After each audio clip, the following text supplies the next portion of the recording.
Hello there, ladies and gentlemen, and welcome to the first round of Season 2 of the World Sports Series. Yes, we are back, and it's been far too long, the return of the Tin Tops. Yes, it's been a month, but we are here.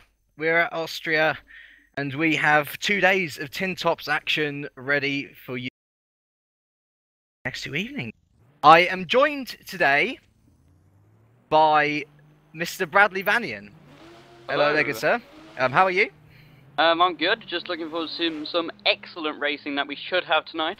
We have plenty of top quality drivers that'll all be battling out to, well, I think they'll all be hoping to win one of these two races, or even both of these two races that we have tonight.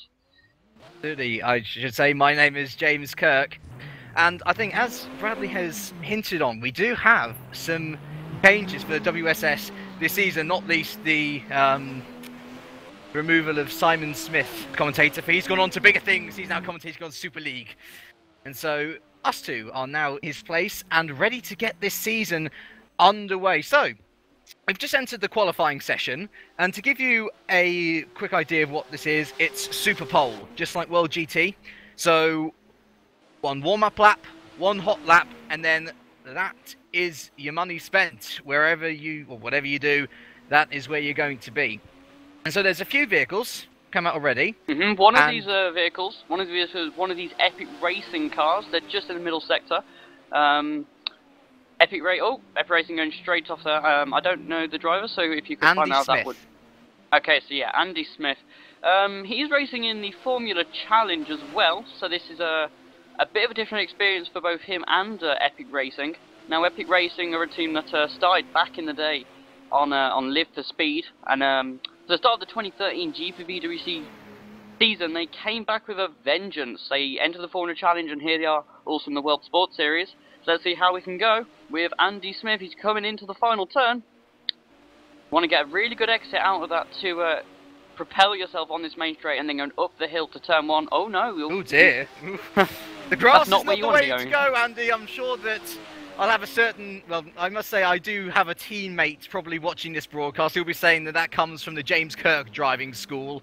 But we digress anyway. So, we're on board with Andy Smith. Deceiving little track this is, Austria. The A1 ring or Red Bull ring, whatever your preference is. Long straight after a deceptive turn 1. We're now coming up to what's considered turn 2. Very, very tight right-hander.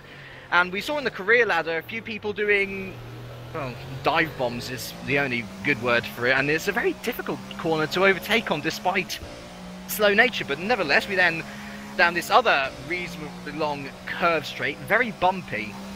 That's one of the things I found out for certain we're testing around here. And then there's another deceiving right-hander. I think you can accelerate early. Not the case. You have to wait much longer than you'd hope for to accelerate out onto this curved right-hander. Then coming into a lovely little section here, we have a left-hander, Andy Smith taking it nice and safely, not being too offline like he did at the start of the lap. Then it's a straight, then it's another left-hander, which then goes into, oh dearie me, as Andy Smith locks up and goes quite off to the side there. Then we go into this right-hander, very much a, well, I find it the opposite of the Malaysian S at the Malaysian Grand Prix. We then come up to this straight, and then this is a nasty complex here. Downhill right-hander sort of washes you out to the side, and then this. I don't like this corner at all. You have to very much have balls of steel to go as close to the wall as you can. And Andy Smith crosses the line to post our first time of a 140.5. Which I fear is it's a good way off the pace, unfortunately. So yeah, we'll have to see how other people do as they come through. I think, is this one of the Drake racing cars in the middle sector? Drake. Going to be either Carrick or Sidnova. So I see Carrick in the middle sector. Bracalo is going to lap, and that's first 1:33. That's 7 seconds faster than Andy Smith. Yeah, we've got quite a few here. So Bracalo for Innovision gets a 1:33.3, followed by Mehmet Pedeci, quite a late sign-up with United Racers for 1:35.2, so already a lot of deviation in terms of times here. Then we've got Vedas Valtunis for Vodbull Racing. He's posted a 1:39.3 now, the time's flowing, and we've got Vernonson for Royal Blue, 1:33.4. Okay. Dimitri Demulmeister, he posted 1:36.2. We've got a new pole man in the form of Martinez Sidnovas for Drake Racing, 132.8. And his teammate is just across the line, Dale Carrick. He goes across the line with a 133.7, goes into 4th.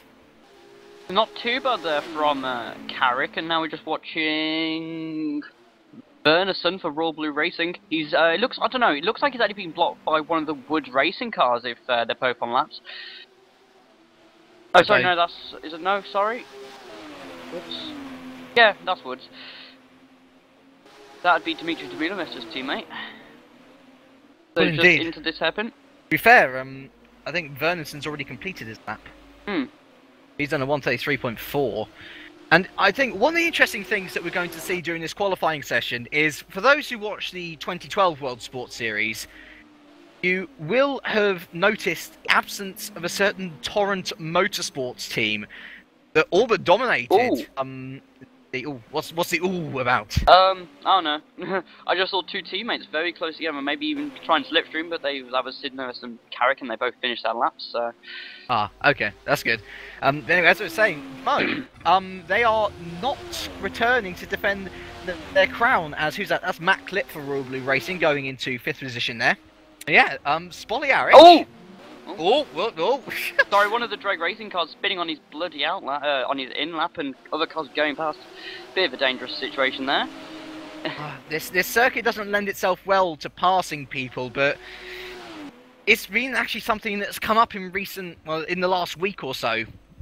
Driving standards, and we're rather hoping that we won't have too many dramas to contend with here on the WSS. I mean, usually with tin top racing, you get a bit more lenient as the cars can be recovered quickly. Oh my goodness me, Sean Stroud. Wow. I don't think GPVWC has ever heard of him before, but there we go for CSG Racing. 132.6 on pole position at the moment, but I think that's one of the Milk Racing team cars, and they were looking fast. No, sorry, that's Sean Stroud is racing for CSG, which is owned by Dave Smith. Now, I have heard of Sean Stroud. He has raced in Formula Sim Racing in the past. That's a very good lap. He's definitely a championship contender. He has a lot of experience before, so it's going to be interesting to see if he can follow up that qualifying pace in the race as well. Right, so I think let's have a little look at Jeremy Allen now for Fogel Motorsport. He's currently on his hot lap, and I believe the Fogel Motorsport team had they've only recently joined GPVWC, but they made quite an explosive impact into the Formula Challenge Series with their distinctive Brawn-esque liveried cars. Unfortunately, no livery to speak of today, so hopefully we'll have that sorted out for next round. But the two USA lads have certainly done a good job for themselves in establishing themselves on the GPVWC field Formula Challenge. How will they do in the tin tops? We're not quite sure, but let's have a little look now with Jeremy Allen as he comes into the final sector. He's got Pavel Loknovsky for Innovision, I believe that is, just up ahead of him. And we better hope that he doesn't block him. Loknovsky on a hot lap? I'm not entirely sure. He is. It's affected both of them go wide. Yeah, so... that was very close to the inside wall, but he's got a very good slipstream. This might help him. This may be a top 5, actually. Oh, it's pole! Goodness me! Well, I was talking about them establishing themselves. Jeremy Allen there for Fogel Motorsports, 5/10 ahead of Brad Wright for Wright Racing, another late entry. That's right, he just went second then. He finished his lap and just gone second. That's great for Wright Racing. So it's the new boys that are very much going the way forward, as Allen, Wright and Stroud, all new to GPVWC, showing their stuff, and by quite a margin as well. I'm thinking Martin Palm next for Milk Racing. Milk Racing Racing. A bit of a little issue there with the naming of the team, but yes, Martin Palm partnered with Oscar Hardwick. These guys both TMO linked in the past across different sim racing leagues, and very much looking to uphold the TMO in symbol, if you will. Milk Racing did have a little bit of a expedition with Kyle Williams, I believe, in WSS last season, and to show that they are TMO linked, they've been given the number 0 and number 2 cars, and we're expecting a lot out of them. It must be said, both drivers are very competitive, both drivers are very quick, but we shall, so far the lap's been looking nice and tidy from Palm, as he enters this lovely little middle section. Oh, goodness me, a bit wide there actually for Palm. This is curse of the commentator yet again, and very slidey on the entrance to the S, but he's just about to enter the final sector. We've seen a few drivers now slip up here. They've been washed out to the side. Well, I say they've lost time. Look at Jeremy Allen. He took pole position, but Palm taking it nice and conservatively. Brakes glowing nice and orange, and not too close to the wall either. Apart from that one mistake in the middle sector, it's a good lap by Palm, and he slots in to 4th position. So once again, we're looking at the top 3, but all 3 brand new newcomers to GPVWC. This could be certainly one to have a turn up for the books. Is Hardwick out on the lap? Hardwick is just exiting the pits. So let's have a little look at another strong contender. Alex Cooper for Midnight Motorsports, currently in P21. Now, Alex Cooper, believe it or not, is the highest ranked driver from last season to come into the 2013 WSS season. So he was 3rd overall championship last time around. And he'll be looking to establish himself as a front runner as well. And I'm pretty sure that he'll be looking at those top 3 at the moment and thinking, well, if those 3 are quick, then I should be even quicker. And we've seen times of, I think it's 131s bouncing about as, running it right to the limit is Cooper, about to enter the middle section. But yeah, he's going to be looking to establish himself for Midnight Motorsport. They did, I can't remember, I think they entered last year. Surprised if they didn't, but either way, we digress. Ace is middle sector, much neater than Palm. Has a little bit of a slide on the entrance to the S. Once again, holding it together nicely and showing the experience, which will should benefit him more than anything. And during the races as well, we'll have a little talk about the races a bit later. We've got a few changes there as well. Running it right to the edge again is Cooper. And once again, not really trying to bother the inside wall. He now comes across the line for pole position. And by a good 6/10 as well. So that's an excellent effort there by Alex Cooper, taking advantage of other people slipping up and really establishing Midnight Motorsport at the top of the standings. His teammate, who's Ryan Gilmore, is on his outlap now. So what we'll do is we'll have a little look at Oscar Hardwick for Milk Racing. Yep, turn 1. Turn 1, yep. So this is another one of the front runners. We should, oh, dearie me, running out wide, turn 1 there. But yeah, taking up the numbers in 0 car in place of No Borna Spoljaric, the Milk Racing team. As I said, we're expecting Hardwick and Palm to be competitive, but the fact that Palm's only managed 4th, and the fact that Hardwick's gone wide already suggests that these 2 drivers aren't exactly as happy with the car as they would like be.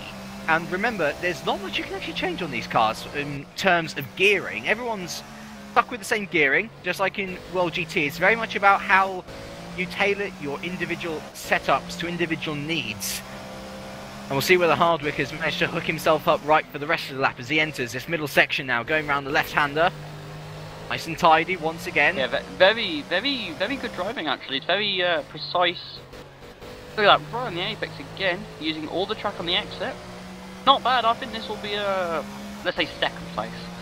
Oh, I wonder.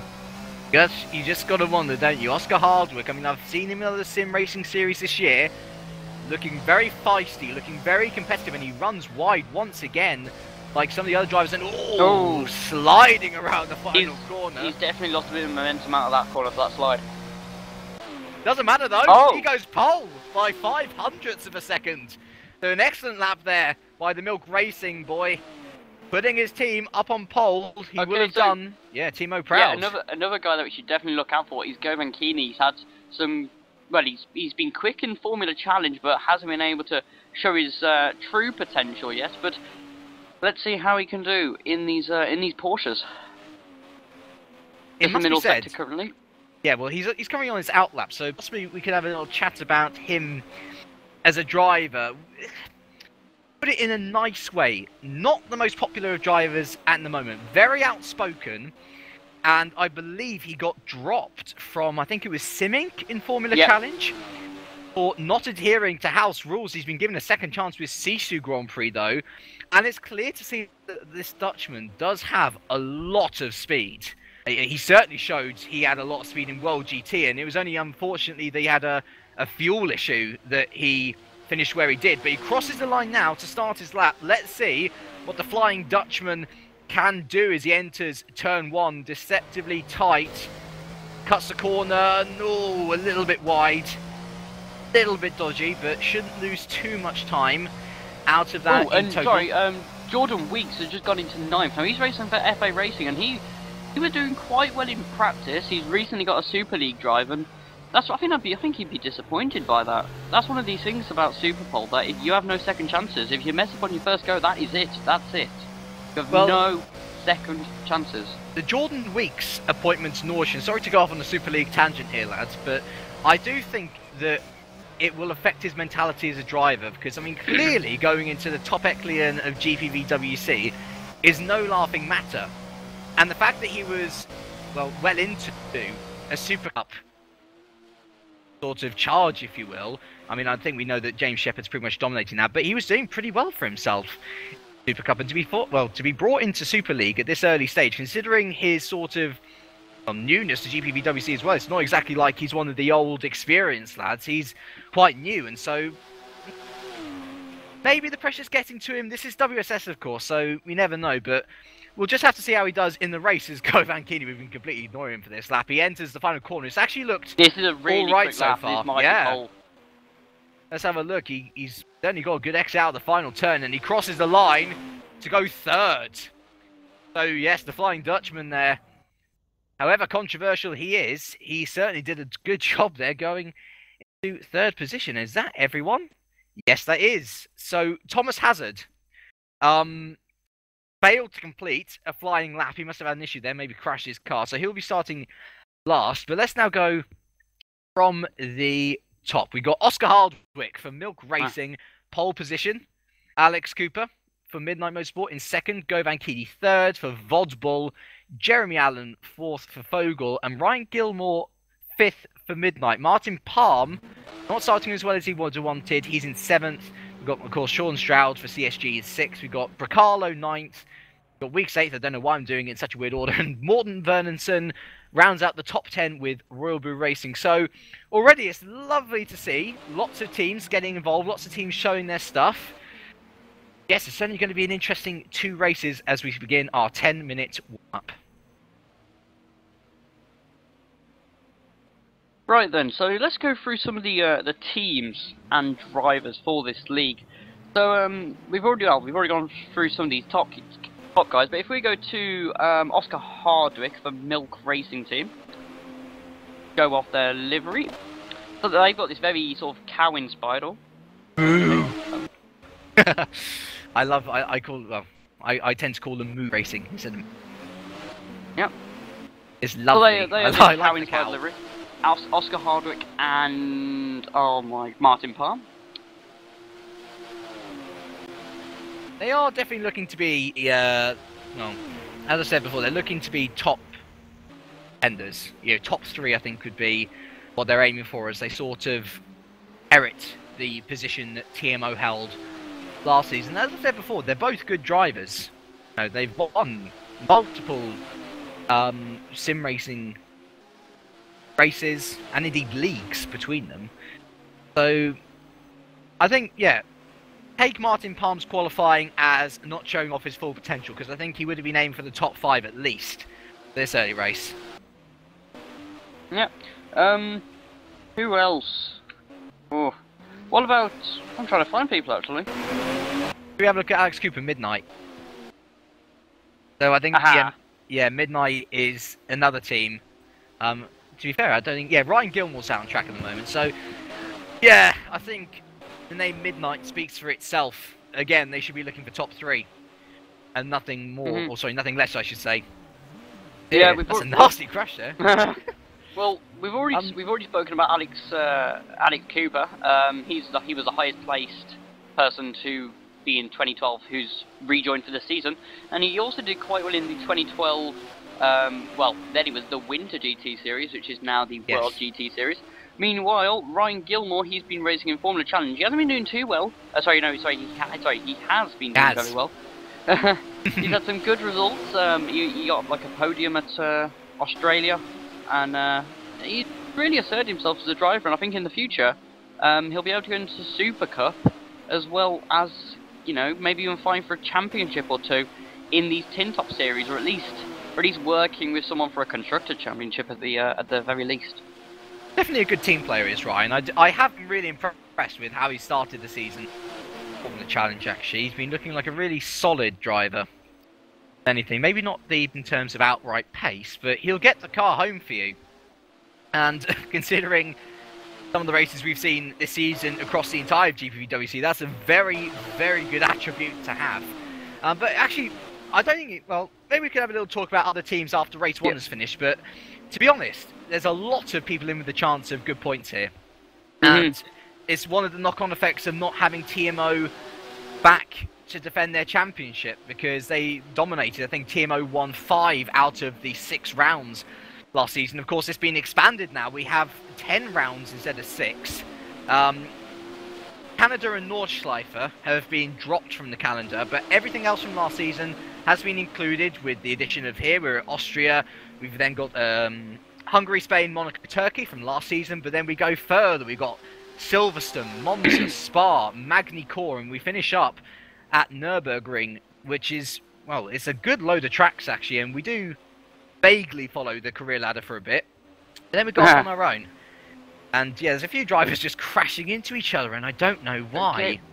Well, if we just ignore them for a bit, let's just talk about the actual event format. So we have two races, both of 15 laps. So these 2 races, it means that if you do have a problem in race 1, it's not, you can very easily just get it back for race 2. I'm trying to remember. I don't think we have any form of a reverse grid in World Sports Series. So I presume then that the finishing grid of race 1 will be the starting grid, of course, of race 2, and that does, in a way, sort of make qualifying that more important, because at least with some qualifying sessions you have the chance to sort of get yourself sort of midway up the table, move yourself up further, and then get lucky with the reverse pole. Here you have to really start and stay at the front of the field in order to benefit and get loads of points. And of course we do follow the bog standard GPVWC points giving at the end of this round, so it's going to be 25 points for first, and the points go all the way down to 1 singular point for 15th position. So lots of chances to get points, but in a field of about 32, I think there is in the room at the moment, that's going to be over half the field not getting points actually. So still need to work to those valuable points for both constructors and stuff. So we can go through the grid on the formation lap. Yes. Just got a few minutes left of warm-up. I think we can go through one more team, and that can be Royal Blue Racing. Numbers 5 and 6, Morten Vernersen from Denmark and Matt Clipp from England. Currently watching Matt Clipp, number 6. He's just in turn 1 here. Oh. I don't really have that much to say on Royal Blue, I think, because I know Matt, and I know he's a good consistent driver as well. Morten Vernersen, I believe I've seen him in other racing leagues, and from what I can remember of him, got pace. That's for certain. His consistency, and what I've seen before, is something that is definitely to be desired. Very much the opposite of Ryan Gilmore, in that he has the pace to stay up at the front, but he just needs to keep it in the right direction in order to do well. And yeah, I think good flex for Royal Blue. I wouldn't be surprised if they bag a few top 10s, maybe even top 5s here and there. Well, last season they did get 4th in the Constructor Championship, so be interesting to see if they can follow that, or if they'll drop back a bit. I wouldn't be surprised if they end up in about the same position. They've got pace, but it's just nowhere near the likes of Milk Racing Team and maybe like the likes of the more singular drivers like Govankini. Actually, who did Royal Blue have last year? Was it the same drivers? No, they had. Oh God. Yeah, put on the spot. It's going to be tough for me to find out, isn't it? I'll tell you what, I might just be able to have a look for you. No, it's fine. So last season they had Marek Skrzydlowski, and they did have Morten Wernersen. So okay. Morten Wernersen still with the team, but Marek Skrzydlowski's not racing. Well, yeah, I think fourth in the constructors then should be their aim if they have a similar driver lineup. I mean, I'm sure that Matt Clip will do an excellent job regardless of who was before him or whatnot, and we have seen him do well in his respective racing leagues, wherever he's gone. So, good luck to Royal Blue Racing. They could snatch a few points here and there. And maybe while we have 2 minutes left on the clock, perhaps we should talk about the only other team to score a win last season, and that is Innovision. Now, they won their race last year with a certain Simon Cattell, who does not return this year. And today, racing for Innovision is Mr. Ilya Bracalo and Pavel Loknovsky, the leader. I believe Bart DeVos was also signed up to race for Innovision, but he's clearly not here today. So, Ilya Bracalo, I know him quite well actually, and I would not be surprised if he does very well here as well. Very consistent driver, very clean, very fast as well. So I'd certainly see him up at the front there. And Pavel Loknovsky, I think his Super League adventures have been well documented. Also, his Super Cup adventures have been well documented. So I think it very much depends on the environment for Loknovsky to succeed, as opposed to, well, the other drivers around him, but rather than personal issues, we should say. Show speed on his day, but he needs to be able to keep it in the straight line, very much like some of the other drivers here, in order to score the good points, which we know he's capable of doing. Yeah, that's going to be interesting. So we need to just go away for about 30 seconds. We will be back for race 1, so we'll see you there.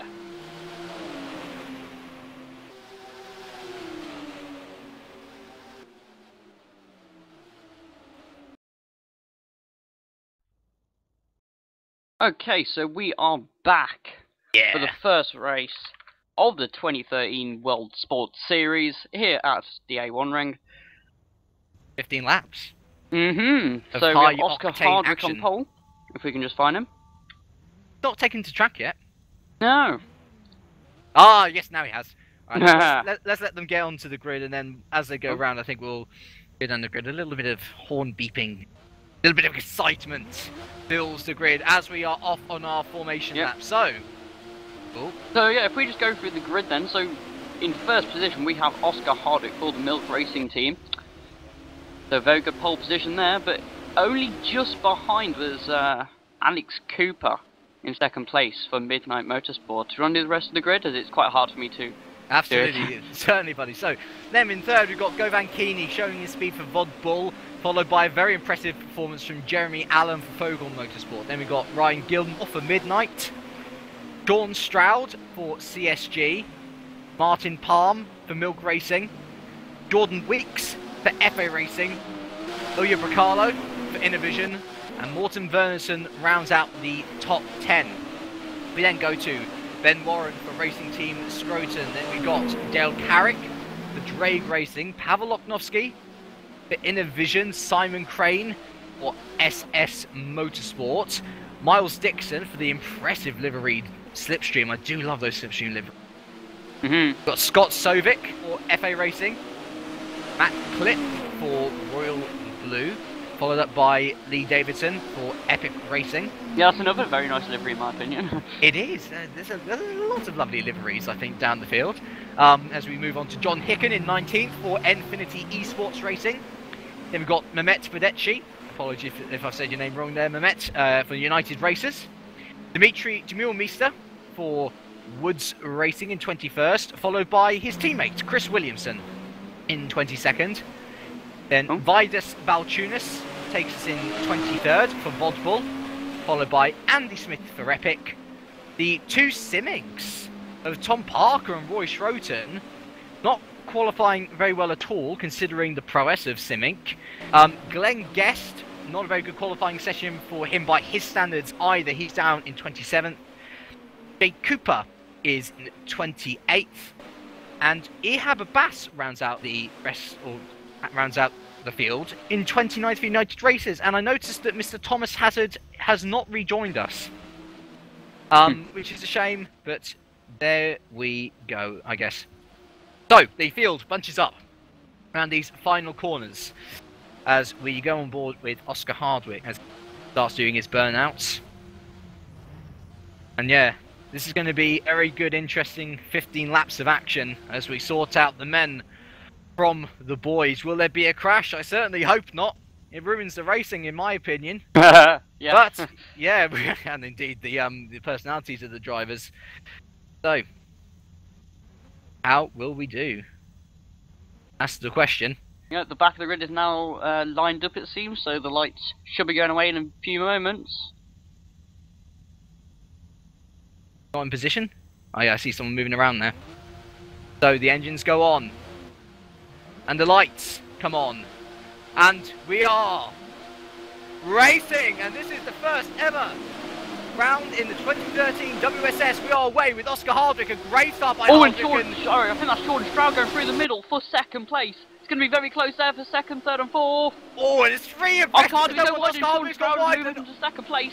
Oh, dearie me, that was Sean Stroud has taken a big run through the midnight crash. And that's Govan Keeney in the wall as well. So Sean Stroud has gone from about 6th to 1st, I think. Oscar Hardwick is second. I think that might be Allen in third or Keeney, I can't tell. But both of midnight crashed together. It's Keeney in third, so it's Allen who was in the wall. Let's look further back. It wasn't looking too bad except for that crash at the midnights. Oh, and there's a Simic in the wall. I don't know which one it is, but a Simic just lost control into braking. So back up front, and that is an absolutely amazing start by Sean Stroud. That's a very interesting start. I'll be honest, we weren't expecting a crash on the second straight, that's for certain. But let's have a little shout out to Sean. Sorry, Martin Ball got a massive battle here for about 5th position. Martin Palm is involved.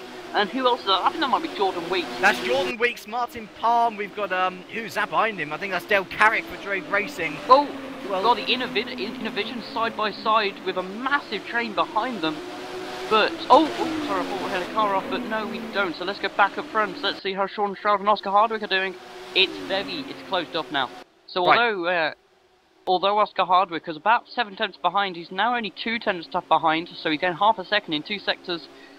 And I wouldn't be surprised if he overtakes him within the next lap. Right, so, as we cross the line after that very eventful first lap, it's Sean Stroud. Amazing start, leading from Oscar Hardwick, who's very close on his tail. Then we've got Govan Keeney, staying clean and in a very clear 3rd position, followed by Morten Vernonson from 10th to 4th in 1 lap. Very impressive from the Royal Blue Racing Drive. Then we've got Jordan Weeks, 5th, Martin Palm, 6th, Dale Carrick, 7th, Miles Dixon, 8th, Ilsha Bacalo, 9th, and Simon Crane is rounding out the top 10. We've got now a battle between Roy Schroten and Glenn Guest. Slipstream versus Simic. Slipstream has got past on the straight and will definitely have the inside line going into turn 2, and that's nicely done from Guest from the back of the grid. To 10th, Simon Crane's gone wide. Yeah, Simon Crane went wide there, and Glenn Guest from the back of the grid to 10th in the space of a lap and a bit. Very impressive stuff from the Slipstream driver. I told you he didn't really live up to his expectations in qualifying. It looks like, he might be overtaken again. No! Oh, very tight stuff from Schroten, but he stays in there. Oh, the crash behind. That's one of the, is that one of the Innovisions? I think that's one of the Simplinks, actually. I'll have a little look, yet. That's, oh, dearie me. Whoever he was, he's got going again, I think. But, yeah, there we... Is that Sobik at the back as well? Yep, Sobik's at the back, Smith's at the back, Pedecci didn't have a right, I'm going back up front because we now have a 3-car battle for the lead with Govan Keeney, Oscar Hardwick, and then at the front is Sean Stroud on his return to GPVWC for CSG Racing.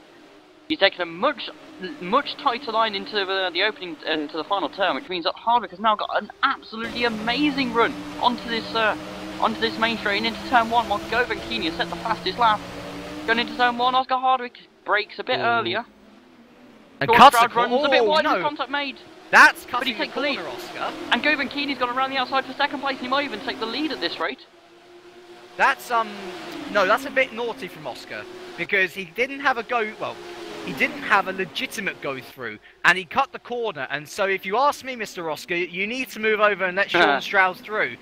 Either way, oh gee, Keeney gets very crossed up on the exit there, but Keeney has taken 2nd position, and as you rightly said, he set the fastest lap of the race, last lap, and he is on a charge at the moment. Can he overtake though? Mr. Hardwick, nice and cleanly and nice and legitimately. Oh, and doing me a little bit of a moment there for Sean Stroud, but as long as he can stick in the slipstream of these front two guys, then he should be alright going around the rest of the track. I mean, I found out myself definitely in sim racing. Oh, what's going on? Back, Martin Palm and Verneson having a very close battle for 4th positions. This is a really good start from Verneson. He's gone from 10th to 5th. Oh, sorry, no, sorry, that's not Verneson, sorry. No, Verneson. It is Verneson. Yep, oh, it is Verneson. He's up into 6th, yeah. Yeah, Verneson was actually ahead of Palm, but he's been overtaken. And there's one of the Drake Racing cars behind. That's Mr. Carrick. Mm-hmm. I haven't seen David Gaspers today. I think he was supposed to race for Drake Racing, but he hasn't. Yeah, well, Mr. Martinez Sidnovus is taking Gasper's place. I'm not sure why. And we got Sean Stroud is now going to go down from 4th. So in the space of 1 lap, he's on from 1st to 4th. Meanwhile, Jordan Weeks sets the fastest lap of the race at 1:32.3. So he's now in 4th position, although he does run a bit wide into turn 1. So I think Sean Stroud should be able to make a move into turn 2. Got a good run, he's on the outside, so it's going to be a bit harder under braking. Going up the hill, contact's almost made. Jordan Weeks very safely. Oh no, he's gone wide though. Oh, he's gone wide, and Sean Stroud there takes the position really, really nicely, actually. That's the perfect switch through that you want to perform in race. This is going to be a very interesting battle between Stroud and Weeks at the moment. Both have shown very, well, actually, to think about it, Weeks didn't have a very good qualifying, and yeah. He's up into 4th now, and looking for a little move on the inside of Stroud there. Wide. Keeney, who was right on the back of Hardwick, just ran wide at the hairpin. He ran onto the curb and lost about half a second, I'd say. Right, but going back to the battle between Stroud and Weeks, this is going to be an interesting one to watch for the final podium position of the race. I mean, obviously, it's a long way to get. We're on laps 3 of 15. But Stroud seems to have things under control at the moment. Weeks we'll have to see later on. He's got something to respond with. But yes, we should have a little look down the field now. So Stroud's lost it. Stroud's in the gravel. He really? Oh, yeah, God, under braking for the penultimate turn. He just lost the car. He corrected it and just went straight into the gravel. He's now he's lost the position to Weeks, but I'm actually surprised he didn't lose more time. Oscar Hardwick has now set the fastest lap as he has got away from Keeney. He's now over a second lead. That's well, there's no DRS here though, so it doesn't matter. No, that's the curse of the commentator if you've seen one, isn't it? Goodness me, yep, so Stroud has it all under control. He goes into the gravel. I do apologise, Sean. Good luck for the... I'll leave you alone now, I think. While I'm looking further back, and I think this is a battle... just outside the top 10, there's a spinner. That's one of the slipstreams. That might have been Dixon who lost control. No, Guest has had a moment somewhere. Dixon. No, it was Dixon. Dixon lost control into turn 1. He had a massive battle with, I think maybe Cooper was involved. I couldn't exactly tell. But he's now lost about 5 positions because of it. So that's a bit of a shame for Slipstream, as they were in the points at the time. Well, actually, I was looking at Guest as well. Guest has fallen back into the back of the grid. Epic Racing car in the wall. Epic Racing car just retired, I think. That is... Lee Davidson. Lee Davidson is our first retirement. Andy Smith's still going round. He had to pit on the first lap. I'm trying to see what happens to Davidson. It just looks like he's... Oh no, he just parked it. So I don't know if he's had some sort of technical problem. It must be, because he's just parked it. Meanwhile, Oscar Hardwick is extending his lead over Go Fanchini.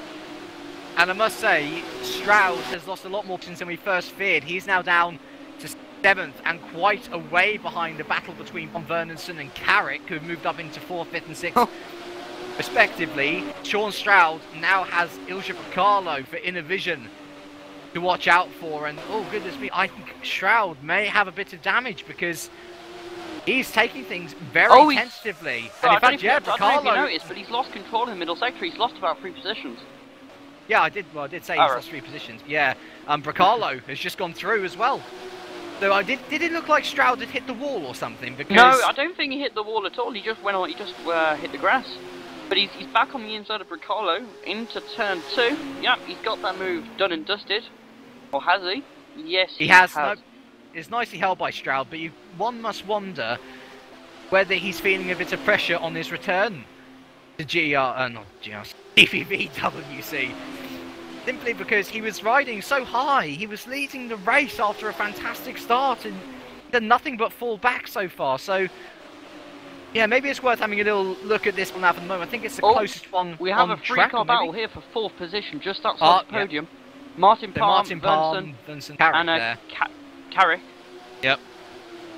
Martin Palm is not pulling away from Vernonson. I thought he would have. Because I thought that he, well, I said it before, I thought he would pull away, but Vernonson humbling the milk racing driver very well, and of course Martin Palm seems to be slowing up Vernonson so much that of course Carrick is now able to catch up to the two of them as well. So we've got a very interesting battle inside, or just outside, sorry, the podium positions. All drivers covered by roughly 5/10 at the moment as Carrick and Vernonson look out to the right. Nothing doing at the moment though as they're going to turn 1. And oh, hello, Keeney's at the moment. Weeks has just gone up into second. And oh dear, Keeney! What's happened to Keeney? I'm going to try and watch it. It looks like it's on the exit, turn 1. Let's see what happens. Oh, he just lost the car, sort of just through the middle of turn 1. He can't control it, and he's just dropped all the way down to about 7th position now. It's 6th position he's in, so that means that Jordan Weeks inherits 2nd position. So yeah, and this means that now this very battle good between race. These 3 drivers is for 3rd position. Oh, and actually saying that, Mr. Carrick is going through. Yep, Carrick goes through. Nice move. That's a very difficult corner to overtake on. But he's made it stick. Of course, them two battling has enabled Palm to indeed pull away from the battling two of Carrick and Vernonson. But for how long? Because Palm has not exactly been looking like the happiest driver all day. Especially following. Oh, Carrick! Oh, and he's round! Vernonson spun him. No, well, actually, to be fair, Carrick was already partially out of control, and I don't think Vernonson had anywhere to go. He's letting him pass anyway, but yeah. Well, personally, Carrick was already going round, and Vernonson couldn't really do much about it. So that's a shame for both of them, and that also allows Keeney a much better opportunity of getting into 3rd position. So it's all changed once again. So Martin Palm is now nice and clearly out in 3rd position. And he is ahead by about 2.5 seconds to Kovan Keeney, who's been very much given a lifeline of things. And oh dear, is that Carrick round? Oh no, Carrick's into the pits. I don't know if I'm going to the pits. It was very little contact. I don't know if he's had any more contact, has he? Oh, he's been hit. No. Oh no, he's had some sort of problem in the final corner. Oh no, he's been. Oh, I don't know what's happened here, but in the penultimate corner, he's had some sort of sudden problem, and one of the Civics gone straight into the back of him. So, well, that's very weird. So but, that's unfortunate as well. That's a shame for Dale. Well, that's a shame for him because I mean, he was looking so good, and in the space of 1 lap, he now rejoins and will be overtaken by Dimitri Jamilmeister and Fedecci, presumably. Oh no, he's just ahead of them. Yeah, further back, we've got a very good move, actually, to be fair, from Scott Sovik, Norwegian Racing for FA Racing, the teammate who's currently 2nd place, Jordan Weeks, just in turn 2. Oh, we got Spinner, who's out? I think that was a lap car who's lost it there in Vernonson. Oh, Vernonson's gone to the gravel, I think, if that's the person you're talking about. Okay. Or... yeah, I think, anyway, I don't know. Is this Keeney? Keeney and Stroud? Keeney lost tons of time then. Oh yes, Keeney. Oh yeah. Oh? Yeah, no, you're absolutely right. Yeah, he has Keeney? definitely fallen back.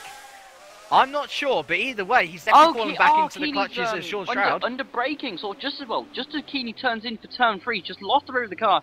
He didn't do a full spin, but he's gone wide. He lost enough time. Oh, he's in the wall. He's in the wall. He's in the wall again. At the exit turn 1. He's lost the position to Stroud. Oh, and he slashed his lights. Maybe there was contact. Let's try and find out. No, I don't think there was contact. I think he just overcooked it from let's see. looks at my screen anyway. No, there's contact, and personally, the Keeney actually goes turns left under braking after Sean Stroud has made his move. So I think that's sort of more Keeney's fault actually than Stroud's. As Keeney moved under braking and then he ended up driving into the wall. So, but it's his own problem there. Right, so a little rundown. We haven't given you a top 10 for a while. We're halfway through the race, and so let's give you a little rundown. We've got Oscar Hardwick leading by roughly. yeah. So far up in the distance, we haven't even talked about him. 5.8 seconds ahead of Jordan Weeks for FA Racing. Very impressive stuff from the brand new Nordschen driver. Then we've got Martin Palm for Milk Racing. He is 4 seconds ahead of Sean Stroud for CSG, no. so not as bad for Sean as originally thought. Govan Keeney then is in 5th position. He's pulling away from Ilja Procalo, who, following Keeney's adventure into the wall, was looking like he could overtake him, but nevertheless, he's fallen a bit behind for Innovision. Then, the 2 Siminks, who started on the rows of the grid, are now up into 7th and 8th. So, just by staying clean, Roy Schroten and Tom Parker, 7th and 8th, good points for Simink. Simon Crane for SS Motorsport is 9th, and then, oh, dearie me, what could have been for Midnight is now... sorry, wait, who was that? Oh, yeah, that was, Midnight, yeah. So, yeah, it's Alex Cooper in 10th. And Ryan Gilmore is teammates in 12th, and you've got to feel for these guys. No one likes teammates crashing into each other, and that's exactly what's happened, unfortunately. Yeah, no one likes people spinning at the final corner, which is what Gilmore just did. Oh dear. Then we have, It's Ben Warren then Matt Clip, and Loknovsky. So those are the points finishers. Yeah, those are the points finishers, and so lots of chopping and changing this first race, it must be said, and we've still got, I think it's 6 more laps or so of action to go, if my maths doesn't fail me. I'm just watching a battle between one of the slipstreams and Scott Sovic. I'm just having a look for Sovic, so that must be... But 18th position. 18th, yeah. To be fair, that is actually quite a good run from Sovic, because he was right at the back at the end of lap 1, as we noticed, and now he's gone just near the point, actually. You know, a couple more positions, and he will be in 14th or 15th position. Not anymore, round he goes. No. Not anymore. Well, that was a major commentator's curse. Yeah, I think we should just stop talking about how well drivers are doing. Then they might do well in the end. And Oscar Hardwick has done very well. Oh, no.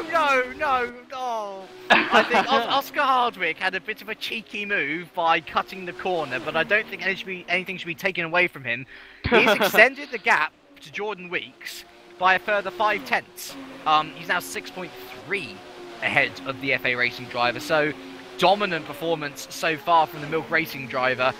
And with his teammate Martin Palm now sitting quite nicely in 3rd by a good 3 seconds or so, it's going to be a lovely, lovely point haul for the Milk Racing team, which will put them firmly in 1st place in the Constructors for certain. Yeah, but what I think is going to be the main thing for the rest of this race will be who will get 4th position out of Sean Stroud for CSG Racing and Govan Keeney for... Vodbull. There we go, Vodbull. Well, oh, dude, Keeney. Oh, is Keeney round? Keeney, yep. Right, so, I need to stop talking about people. Stop talking about drivers. We're going to make them crash and all this stuff. So, Govan Keeney down to 6th. Ilja Procalo for Innovision goes up into 5th. And, Sean Stroud for CSG. Yeah, he actually did exactly the same thing that he did a few weeks ago, even though this time, sorry, not a few weeks ago, a few laps ago, this time he tried to correct it, he did correct it, but he overcorrected it, so, yeah, that's the 2nd time he's lost control and lost positions due to turn 3. But he should be able to get back ahead of Bricalo. He's only lost to 1 position, so it's not too much of a problem. No, well, with 4 laps to go, I must wonder whether even the likes of Keeney has enough speed to catch up with Bricalo, but mind considering that he's only about, a second behind, yeah. He has gained a lot of time in that final sector. I'm wondering whether Bricalo's got... Oh, dearie me, Bricalo's tyres are screeching all over the place as he broke into turn 1. And to be fair, Bradley, I wouldn't be surprised if Govan manages to overtake him by the next 2 laps, because look at how close. I wouldn't be surprised if he managed to overtake him in the next 3 corners. Well, let's see if that is proven correct. Well, that's the first corner. Well, that's the 2nd corner, to be fair. No, as in that was the first corner of the next race. Oh, yes, sorry. No, I get you completely now, don't worry. So here we go, 2nd corner. Not enough slipstream to make a move, I would say. Oh, Bricalo holds the line tightly. I'm actually not that far off. You're not that far off at all. We'll see whether Keeney can get past. Bricalo's quite an experienced defender. Yeah. And, Keeney's... There's not much doing there, to be honest, unfortunately. Next 4 corners, maybe. Next 4, we'll just see whether we can get him at the end of the lap. Next 5. Keeney not like that, though. Keeney is all over Bricalo, and Bricalo goes slightly wide. And, don't make a dive bomb manoeuvre, Keeney. Please don't make a dive bomb manoeuvre, because that will ruin this lovely battle that you've got going on. And Bricalo locks up again. And, that's Keeney through. And Bricalo really suffering with tyre deck here. Oh, that Innovision card not look happy whatsoever, and I think he should be considering himself very lucky that he's still in 6th position. But now he's got to look behind, because if he could catch up 2 seconds in the space of 1 lap, then he should have a little look at the Simic boys of Schroten and Parker very close together. And if those two can catch up to Mr. Piccarlo in the next 2 laps or so, then he could get done by 2 drivers as opposed to just 1. Yeah. Right, so, I'm trying to think, where are there any battles? I can't really find any. I would say that the closest battle at the moment, which is up the top, is Roy Schroten and Tom Parker for Simic. They're in 7th and 8th. And remember, oh, no, there's a battle. We got Woods Racing are spinning in front of each other. Oh. Is that Dimitri or Chris that spun? Oh, and either way, who's that? Is that Sovic? No, that's Sovic who spun. Yeah, but there was, so Dimitri spun. Yeah, so I'm just going to watch this between Dimitri, Chris, and I can't tell who this other driver is, but it was around 15th position. Dimitri's got ahead of his teammate Chris Williamson and then just spun in front of him at the final corner. I think he might have hit the inside wall. Let's just check again. Yeah, he's right on the inside. And has he hit the inside wall? Oh, he's hit the inside wall. And meanwhile, Scott Sovic was going to hit the inside wall, but he backed out of it and then spun anyway. So, yeah, not fun at the back of the field, but actually let's have a little look back up at the Simic battle, because this is there's a close battle between one of the Royal Blues, and I think that might be... Is that Dixon? Or Crane? I can't tell. Royal Blue, Vernonson and Dixon. Yes, that is, oh goodness me, that is very close, isn't it, for 17th and 18th position. Vernonson, who was looking so good at the beginning of the race, now back in 17th position. And actually, this was one thing we were talking about, wasn't it? Consistency. And he's found himself back in 17th position, out of the points, and trying to fend off Miles Dixon. But yeah, can we actually have a little look back up at Roy Schroten and Tom Parker, the battle for 7th and 8th? These two are getting very close now. And they've got the ever-looming shadow of Alex Cooper in the background there, which could prove even more deadly. I think I've noticed that Roy Schroten pulls out a nice gap in Sector 1. Then Tom Parker is able to reel him in over the next bit of the lap. And oh, dearie me, I saw up ahead, actually, Piccarlo really locking up. That car is not happy. And I would be doing anything to try and stop any form of tyre dig on that car. Fortunately, can't do much now. It's race time, and look at Tom Parker, as I said before, really closing up on Schroten round the S's. And will he have a move into the penultimate or final corner? That's the question. He's right on the back of him, and he is going to try and go for a move into the downhill right-hander, and Parker's got him. And that's a lovely textbook move from Tom Parker, who's up into 7, goes a little bit wide. A lovely textbook move, as you say, as he goes wide. Yeah, well, just about holds it, doesn't he? Is this Heaney? Heaney and, no, sorry, that's a lap car, sorry. John Hicken, that's a lap car of John Hicken. I was going to say. Either way, Tom Parker goes slightly wide, and oh, dearie me, this has allowed Alex Cooper to get up onto the back, and there still could be more points for the Midnight Motorsport driver. They're going to go roughly 3 abreast into turn 2. They're just coming up to the entrance now. Tom Parker still ahead. Will Roy Schroten look to the inside? No, he's not. Tom Parker holds that line nicely. Roy Schroten, though, looking for the inside. They're going to do a switcheroo. Still, I'm surprised they came out in the same positions that they did, but this is all getting very close as Tom Parker leads Roy Schroten, leads Alex Cooper. Alex Cooper moves out to the left to try and make a move into this tough right-hander. Sorry? We just... Oh, it looks like we're going to have to get away from this battle because Hardwick is about to win this race. Oh, sorry, but there's now going 3 wide. I don't know what to do. It's just... I don't know either. Is Oscar winning? Let's go to Oscar. Oscar's about to win.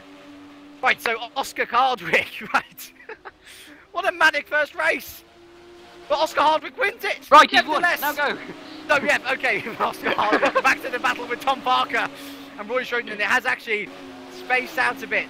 Jordan Weeks comes across the line for second. Tom Parker's definitely brought ahead, but there's still a battle to be between Roy Schroten and Alex Cooper. Can Schroten, the Civic driver, hold off Alex Cooper, a championship contender, into the final corner? We're going in very close to the wall, and Roy Schroten powers out.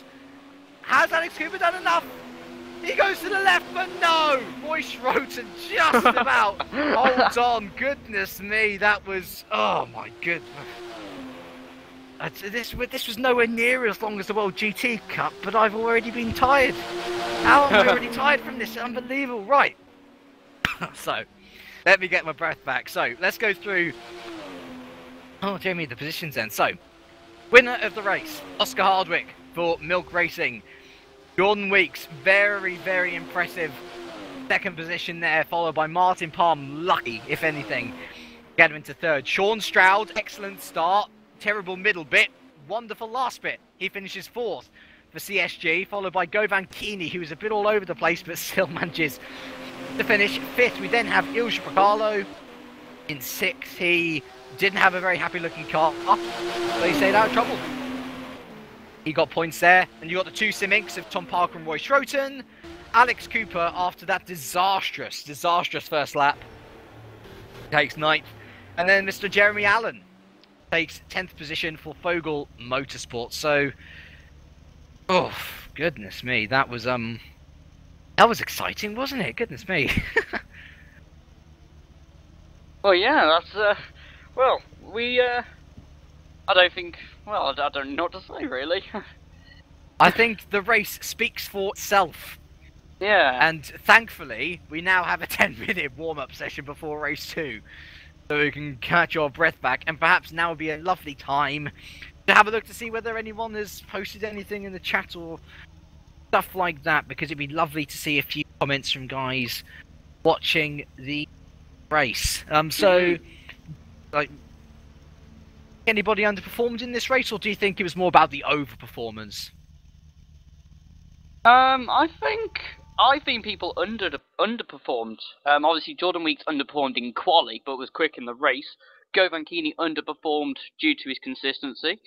We had the non-essential personnel, and then they collide. They fall on a straight. They collide on a straight. Yes, that was a good start to their season. Yeah, I'm surprised by that, to be honest. Considering that Midnight are not exactly a rookie team, you know, they choose their drivers carefully, and to have a lap collision, I mean, it's almost of Red Bull standards, you know, from Turkey 2010. And yeah, they're going to be hoping for a better race 2. They start lower, but we'll have to see what they can make of it. So, I'm just heading into the chat room now. Anybody got any questions? Fire away. We are the GPVWC Twitch chat room. Yep. So yeah, if you've got any questions, then just fire away. Are waiting. Okay, so should we go through any more teams? As we've already gone through 4 teams, I think. I think if we were going to go through a team, it'd be Slipstream Racing. The number 7 and 8 is Miles Dixon and Glenn Guest. Yes. So I think that they underperformed, definitely, because, I mean, we saw Glenn Guest. He had an excellent start to the race, but then he fell back down again. And to be fair, you know, they've done really well in many other categories. And to see them down there, it's not exactly the best thing to see them, but you know, they've done well. We saw Miles Dixon and Glenn Guest, unfortunately, though he crashed out, do really well in World GT and Monza. So I wouldn't be surprised to see a revival from them. But just going through questions, I think, how is the grid for race 2? I believe the grid for race 2 is not changed at all. It's the finishing position from race 1. I shall double check that for you, though. How is the weather? Well, currently it's dry. Dry. And Martinez, we're aware that Sid Novus was kicked for race 1. Yeah. Can we see him back for race 2? Well, he should be able to. It's also, we received some news about Lee Davidson, the Epic Racing manager, that his computer got too hot. So that's the technical problem that we talked about. Oh, and here's one of those slipstreams just coming onto the track. I think it's Miles Dixon. Yeah, Miles Dixon, I think Miles Dixon is definitely an up-and-coming star, because he finished 5th at Monza for World GT. And I think, as I said, he's got a lot of potential. But, yeah, I think he was just unlucky, along with his teammate Glenn Guest in last race. And so, as I said, I would expect a re-emergence of them for race 2. But, of course, you never know with these things. I mean, Austria is a very tight circuit, and most of the positions that you gain are going to be through dive bomb positions because you need to be right up alongside them in order to take the corner nicely. Balchunas Gunt is racing for Bodball. So yeah, we know. But He's not currently on the server for race 2, so. No. Oh well, it doesn't matter too much. I don't think. I mean, we've got definitely established front runners. And Balchunas, I'm not sure where he finished, but I think it was quite low down anyway.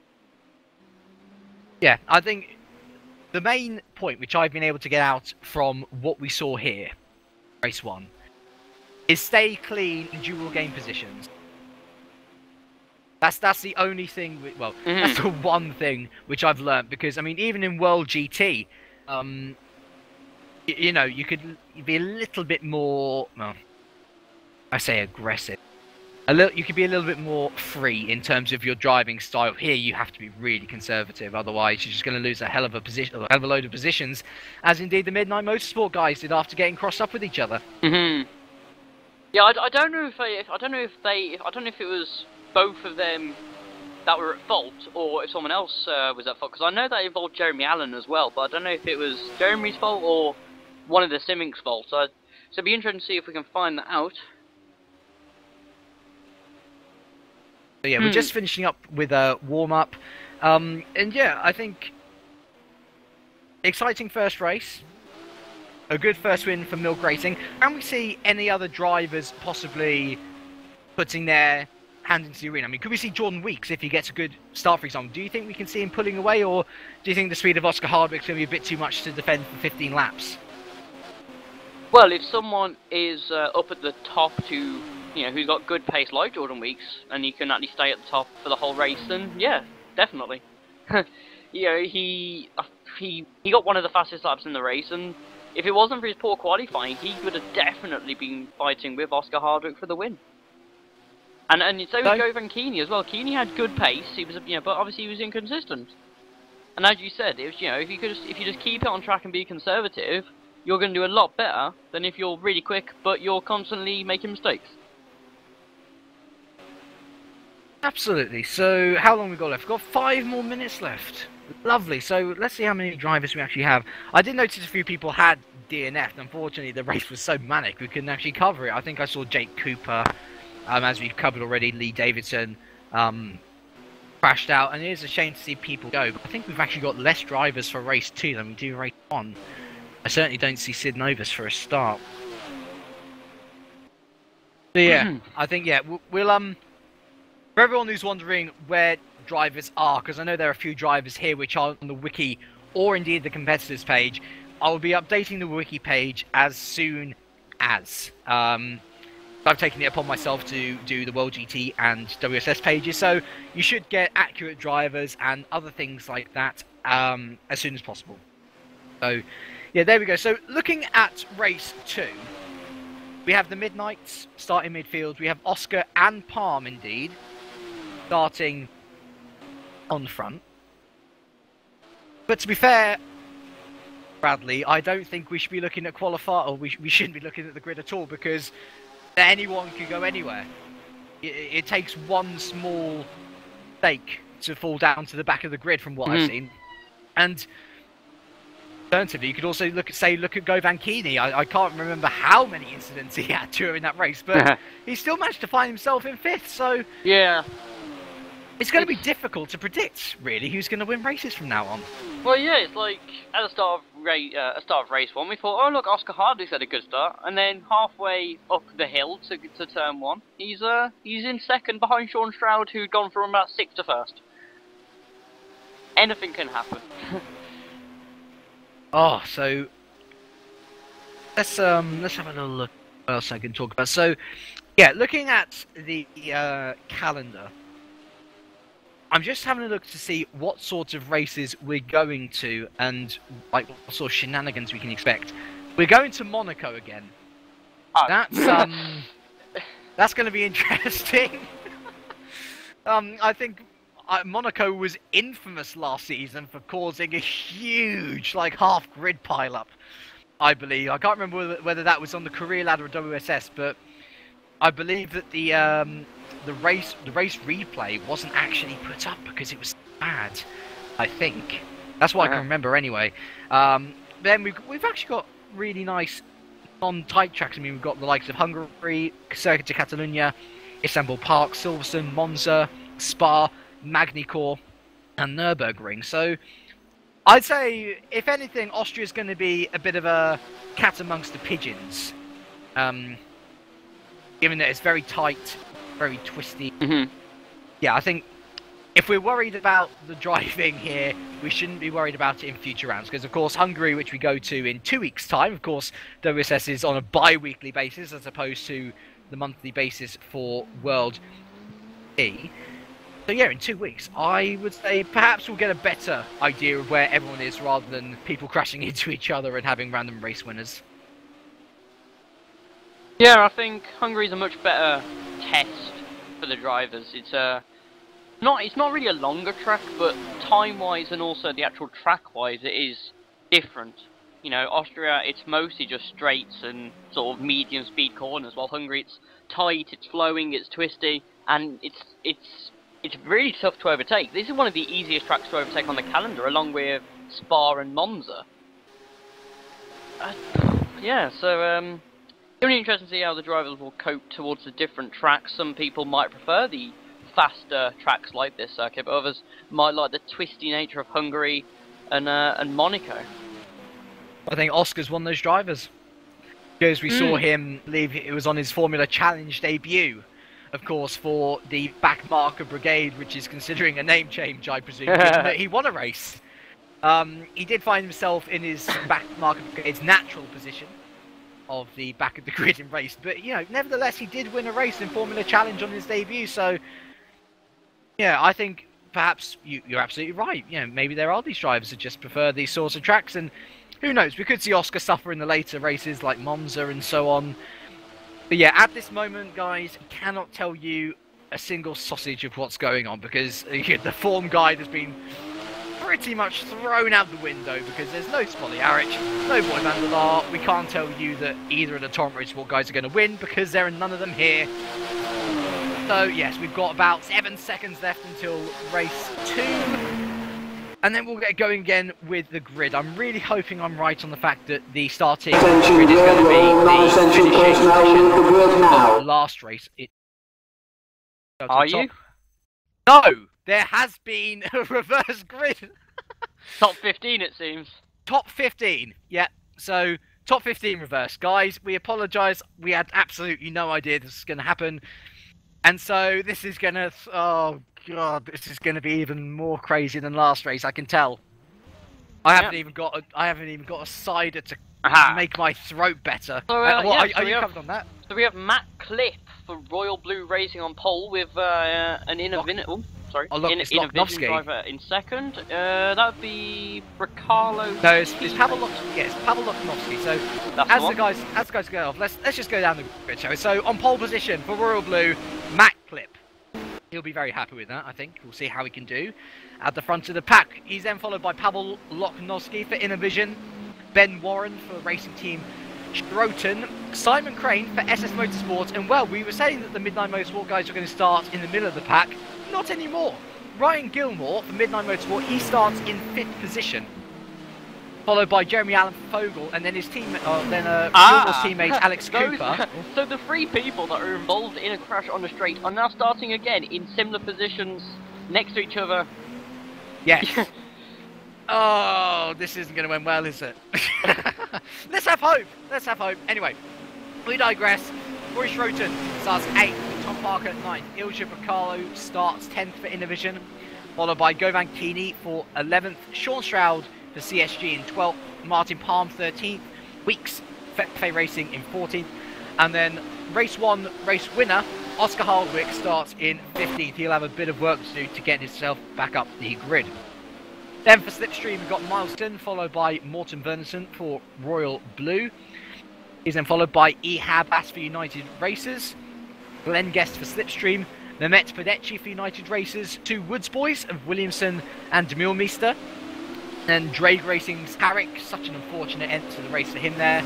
Scott Sober for FA, John Hicken for Infinity, Andy Smith for Epic, and Jake Cooper for Infinity. So we're already another 2 drivers down for the start of race 2, which is a shame, but considering that one guy's PC was melting and presumably another guy's internet is conked out, it's understandable.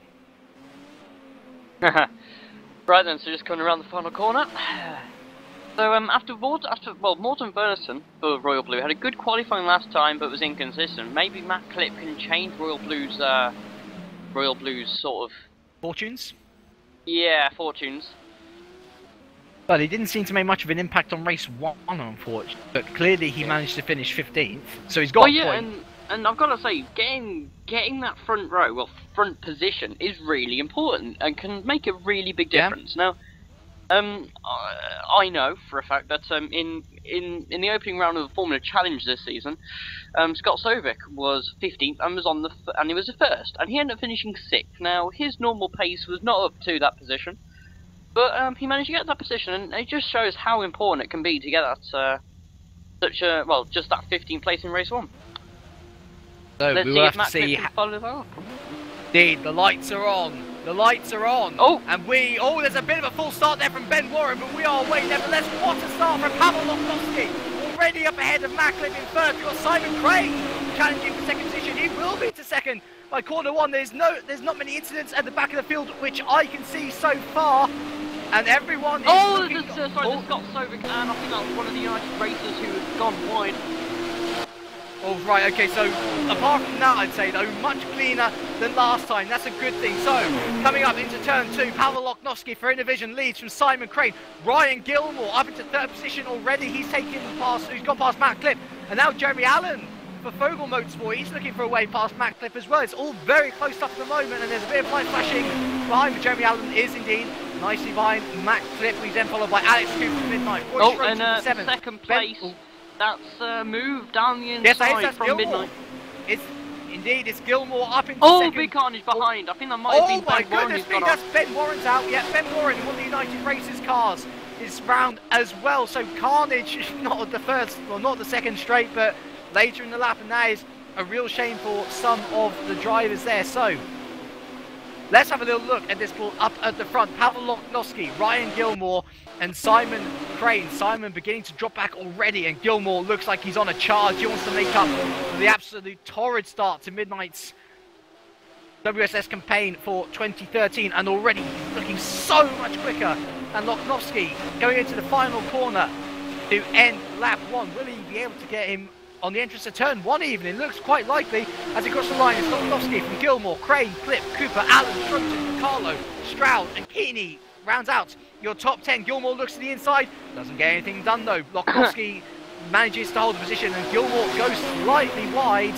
Crane's still there in the background, and we will cover a little bit more of the battles down the field because, well, after Gilmore's had a little go here. That's Gilmore going around the outside into turn 2. Can he make it stick around Lokowski? Yep. The Formula Challenge driver fighting the Super Cup driver. And a bit of contact there. He cuts across Gilmore. I don't think that he meant to cut across, and that was just a mistake. No, there's a bit of carnage there at turn 2 in the midfield. But yeah, Gilmore seems to have the position unless Pavel Lokowski can hold it. No. So Gilmore. Gilmore spun it! Oh my God! No, it's goal! No, Matt Clip as well! That might be Bernison or Clip. No, it was Clip. It was Matt Clip, and that was poor driving from Gilmore, rejoining far too early. And there's John Hicken almost. There's more contact between United. No. And that's more terrible driving. This is ridiculous. My goodness me! What is going on, guys? Rejoin when everyone else has passed. It annoys me to no end. But regardless of what happened then, Simon Crane now leads the race for SS Motorsports. What? Yep, Simon Crane leads from Alex Cooper. Where did he come from? Then Jeremy Allen. Jeremy Allen into the ground. Back into third. Roy Schroten's back into 4th. Jeremy Allen's 5th. I do apologize. But take a look at the lead. Crane's going to be overtaken by Cooper, so Alex Cooper is now in the lead. So that was a very short-lived lead for Crane. He didn't even lap. Oh no, he's holding on. Oh, what great defensive driving. That was very nice. That was lovely driving from Simon Crane. But he's going to have a very hard job to try and... Yeah, Alex Cooper clearly on the inside. Can Simon hold on once again? No, and there's a little bit of contact. Yeah, a little bit of contact from Cooper there. Hello. How's he maintaining the lead? This is absolutely incredible stuff from Crane. Really, really, really doing well. But Cooper's going to have another go into the next corners. And yeah, Crane's still holding on. So we'll let those two have a little battle. Let's have a look down the field. Meanwhile, Jeremy Allen's gone up to third. He was fifth, so Schroeten's now in fourth. Schroeten's gone back. Schroeten has... Where the hell is Schroeten? Schroeten is out. Schroeten is DNF along with Ehab Abbas. And I'm sorry we didn't catch that. Yeah, something must have happened in this midfield battle, which is, well, midfield is just outside the podium positions. Jeremy Allen leads this quadrupleness battle, which is containing himself. Pavel Loknovsky's fallen down to fourth. Sean Stroud for CSG in fifth. Ilja Pakalu finds himself up into sixth once again. But sorry, what's happened to Oscar Hardwick? Hardwick's in seventh. Oh, so not too bad there for him. No, he's got Tom Parker got Allen. Sorry, Alan fastest lap, and Cooper can still not find a way past Simon Crane. That is very interesting, isn't it? Yes, it is. And now they go to turn 2. Let's stop the robotic mess. We've got to continue on straight. This is you know what? I have seen Simon Crane in other leagues, and his driving's been okay. From what I'm seeing here, this is the defensive drive of the GPVWC season in general. So far, he has been able to hold up Alex Cooper, who's clearly faster than him, for a good blocking up there, and that was a big comment, wasn't it, just as I say that. Oh no, I'm so sorry, Simon. I'm so sorry. Right, so that was a defensive drive of the GPVWC season so far. Alex Cooper takes the lead from Simon Crane. Jeremy Allen now is onto the back of Simon Crane, back in the battle for fourth and fifth. Loknovsky's gone wide, and Sean Stroud takes fourth position for CSG. Another good drive from the returning GPVWC driver. Behind Pavel Loknovsky is Mr. Oscar Hardwick, who's going to be looking to move his way further up the field. I'm not sure whether he's going to be in contention for a win in this race, but he's certainly going to be looking for a top 5 position, that's for sure. And that's Crane and Allen. So Allen, who had a very poor start to race 1 with the collision with the Simmings, and ended up getting, he had quite a good return. Well, he's now back up to second in race 2, so that's the reverse grid has helped him a bit. Well, to say the least, anyway. Yeah, the Fogel Motorsport driver, he's shown how good he was in Formula Challenge. Now he's really starting to strut his stuff in WSS. And Simon Crane looks to go for the inside, not on that time, my son. And Jeremy Allen does hold on, but it looks like Simon Crane, after what was an incredible 2 laps of keeping one of the championship contenders behind, now starting to fall back down the field, and very soon the charging Sean Stroud be on the back of the SS Motorsport driver. Yeah, and then there's also Oscar Hardwick and the Innovisions. There's also Martin Palmer, is not too far back. He's currently in 9th position.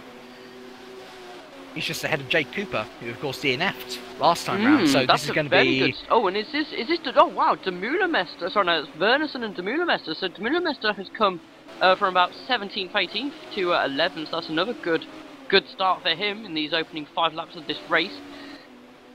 There's a couple of good drives actually. The 2 slipstreams are now in the points. Williamson and De Meulemester, as you say, they're both in the points from Woods. Heaney's not had such a good start. He's down in 16th at the moment. I'll just have a little look to see whether any more people have DNF'd. Not at the moment. Ryan Gilmore, poor old Ryan Gilmore, he's now in 23rd, and Jordan Weeks as well. He's down in 22nd. So 3 of the front runners not doing too well. Right. This can't be right. Crane's now in 2nd. Oh, and Stroud's going on. Sorry, yeah, Sean Stroud's now going to go into 3rd ahead of Allen. And there's also Oscar Hardwick getting like a multiple slipstream into turn 2. So Oscar Hardwick, and now we have a full car battle for 2nd place.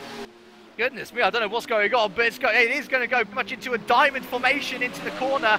And through all of it, roughly no contact. But Simon Crane, as you say, back up into second. But Jeremy Allen is hot on his tail once again and already putting out to the right. He wants to make the move back straight away. And he hasn't done it. Oh, dear me. He hasn't done it. I'm surprised by that. I would have died through for that. But, oh, Jeremy Allen does go wide. Oh, and he's going to lose multiple positions there. He's now... Sean Stroud. Yeah, he's in fifth now. Sean Stroud up into third. But he's got Oscar Hardwick alongside him. And is Oscar Hardwick going to go around the outside into the S? He's going to hold it. Just about wonderful move. Oh, no, he's gone. Did he cut across too early? Well, either way, there's been contact with the CSU racing driver.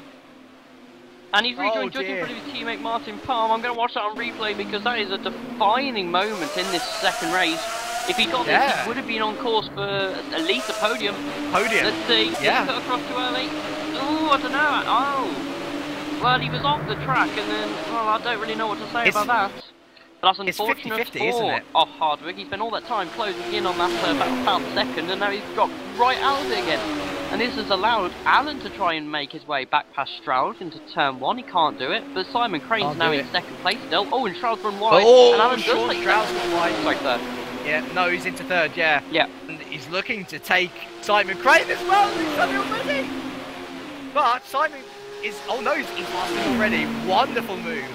2 cars, 1 straight. Oh, that's the Jeremy Allen way. Oh, no, he didn't make it. Oh, the contact now, Stroud and one of the... I think that was Lokanovsky. Yes, that would have been Lochnovsky, yeah, so goodness me, yeah, I think that was 50 between Hardwick, but looking back at the battle now, this makes it much more interesting for the positions outside the top 3. Let's have a little look at this battle. It's Sean Stroud v Tom Parker v Lochnovsky v Bracalo. Tom Parker did get past Lochnovsky then, but Lochnovsky is back past as Tom Parker outbroke himself, and this is a wonderful battle currently going on, and Innovision going to be loving this. A double points finish and good points as well. Let's not forget, you know, every little bit counts. And although I reckon Milk Racing is still going to be leading the constructors after. Oh no, Tom Parker's lost it. Oh, I don't know what happened. And he rejoined in front of Oscar Hardwick. Oscar Hardwick almost takes out Hardwick. Whoa, he's going to be ahead of Palm, is he? Oh, he's just rejoined ahead of Palm. That's not good driving, Tom. He really impressed me in World GT, and he unfortunately retired with an engine failure, but that was unsafe driving, and Palm was definitely held up now. You can see how far Oscar Hardwick's gotten ahead. Yeah. So what happened was he lost control on the curb, and then ran one, and then just going over the bump and rejoining the track, he lost control and almost went into Hardwick, and then we rejoined just ahead of Palm. Let's go back to this battle for third. So Simon Crane is now nowhere near Allen. Allen seems to have second place wrapped up. Meanwhile, you know, no one's noticed really, but Alex Cooper's really almost won this race. Well, let's have a little back at Oscar Hardwick. He's right on the back of the Innovision boys at the moment.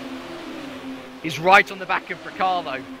And as I said before, that car is not looking good whatsoever, and oh my goodness me, Hardwick goes for the inside and he takes it. Very nice move. Bracalo gives him the space that he needed, and that is Oscar Hardwick up into 6th. On me once again at the halfway. Palm spun it at the exit turn 3. I noticed it in the background. So although Hardwick had a great moment at turn 3, his teammate did not at all. That leaves Morten Verminson up into 9th. And Glenn Guest for Slipstream. I told you these guys would have a resurgence. Currently occupying 10th and 13th positions at the moment. So good drives from the Slipstream boys. But let's have a little go down the top 10 at this halfway point in the race. Alex Cooper. As soon as he got past, you could tell something big was going to happen. And he is now 8.3 seconds clear of the next man, Jeremy Allen. Stroud's trying to overtake Simon Crane for this final podium position. He's on the outside into turn 1. And no, it's great defensive driving from Crane for now. Stroud does not get a good run.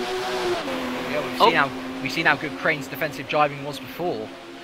He could hold up Alex Cooper for a couple of laps. I'm sure he'll be able to do a certain similar thing with Stroud. And actually, let's go down this order here. So we've got Simon Crane currently 3rd, holding off Sean Stroud in 4th. A little bit of a cross-up of the wheels there for Sean Stroud, and Lochnovsky is back through into 4th. Sean Stroud now down to 5th, and he's got Oscar Hardwick now right on the back of him, and we know that Oscar can overtake into this corner. Indeed, He does it once again, and Oscar Hardwick is now up into 5th position. Oh dear, there's a problem further ahead. And that's, oh no, that's just letting someone else through, I'm presuming. Yes, yeah, that's just a back marker. Oh, who is that? I'm not sure who it is. It looks like, oh, I don't know, but anyway. Anyway. He's a back marker, not important at the moment. What is important is Simon Crane 3rd, Lochnovsky 4th, Oscar Hardwick pushing hard to retake more positions in 5th, followed by Sean Stroud in 6th. Away behind now is Ilja Bracalo, Tom Parker for Simic, closing up very much so on him at the moment. Morten Verneson miles behind, about 5 seconds further down the road in 9th. Probably a good thing though, as long as he doesn't mess it up now. That'll be good points for Royal Blue. And then we have Glenn Guest in 10th for Slipstream. So that is your top 10. And Tom Parker is past Bracalo for 7th and 8th. Sorry, so Hardwick's now overtaken one of the Innovisions. That'll be... That's Lochnovsky. Yep. And Sean Stroud is down... Well, Sean Stroud's looking to get through Lochnovsky as well. And Oscar Hardwick, I'm presuming, is going to be looking to get past Simon Crane on this lap. And look, he's just got that car so hooked up already. And he's going to be alongside him for turn 2. That should be deal done and dusted unless Simon Crane can do a fantastic defensive move. No, he can't. And that is job done for Oscar Hardwick. He's up into the final podium position, albeit about 6 seconds. Well, sorry, 5 seconds. Get your maths right, James. Behind Jeremy Allen for Fogel. Let's keep on with this battle, though. Simon Crane is now going to be looking in his mirrors for... oh, Jeremy, sorry, I lied. Tom Parker. Tom Parker's looking to get past Sean Stroud, who has fallen back into the clutches of the Simic driver. Bracalo, as ever, keeping a watching brief. His car might not be the best at the field at the moment, but he's going to pick up those places if people make mistakes ahead of him. Sean Stroud, though, having a good race, good solid points for the lone CSG driver here today. But Tom Parker's got pace. We know this. And oh, Scott Sobek's left. And Ryan Gilmore has left as well. So the Midnight and the FA Racing boys both out there. A real shame for the two of them as they were looking so well and then they just failed, which is a shame. But anyway, back to this battle, which is, well, I'll say battle. It's been... Oh, sorry. Keeney, God, I haven't seen Keeney anywhere. Keeney's currently in 17th. Quite a while behind Demille Meester and Carrick. And saying that, actually, Carrick's actually just taken Demille Meester for as well for the final point paying position. But that said, actually no, don't worry, that's fine. Back up to the battle for, oh my goodness me, oh my goodness me, it's 3 abreast into 1 corner for Simon Crane, Pavel Lochnovsky, Sean Stroud and Tom Parker on the back of that as well. It's going in a diamond formation once again for 4th, 5th, 6th and 7th. I'm not sure how Simon Crane's going to be able to deal with this, but 3 drivers are going for the inside. That's never going to work at all. There's contact between Sean Stroud and Simon Crane. Lochnovsky's been spun there by, was that Stroud? Sorry. I think that was just a racing incident, I think. No, that wouldn't be Stroud, that would have been Tom Parker. Oh, right, so Lochnovsky taken by Verneson. Verneson picks up another point, I believe, for the Royal Blue Racing team. Lochnovsky is quite close behind him. No, that'll be, sorry, no, that's Bracalo. Lochnovsky got spun by Parker. Oh dear, and oh, no, Lochnovsky spun again. I think his tyres have gone. His tyres have gone, and Palm is now through. Actually, yeah, Palm is definitely through up to 9th. Simon Crane's been overtaken again now, this time by Cuba. There's contact between the two, and he almost in the main straight, and Simon Crane's off, and now Bracalo's going to take both of them onto the main straight. This is 3 wide, almost. If Tom Parker doesn't get an incident report from this, I'll be very surprised. This is Bashel driving, and then Glenn Guest has left the game as well. What a shame. And oh my goodness me, they're all Bracalo! Well, that was a pretty nice save though, to be fair. That was a lovely save. The car may be a bitch to handle, but Bracalo can certainly do, well, at least something with it in keeping it in a straight line just about. Tom Parker, though, I'll get back to the point. He has been really, really aggressive. Too aggressive for my liking. What a move there. And Simon Crane, but Simon Crane now is the inside for turn 3. Should be able to have the position. Simon Crane, I really do think that he's done a fantastic job to stay up in 5th, 4th, around the podium position. And Tom Parker's going to try and go around the outside again. And they're still side by side on the exit of the corner. This is great racing. But now Tom Parker is going to be on the inside of the S, and I wouldn't be surprised if he gets in nicely. Oh my goodness me, Simon Crane's still trying to hold on around the outside, but no, the corner is now Tom Parker's, and he is safely ahead. But yeah, I wouldn't be surprised if Parker picks up maybe a couple of penalties from this race. He has been too aggressive on occasions and haphazardly rejoining the track. So, while we're here, only 2 more laps to go, I believe.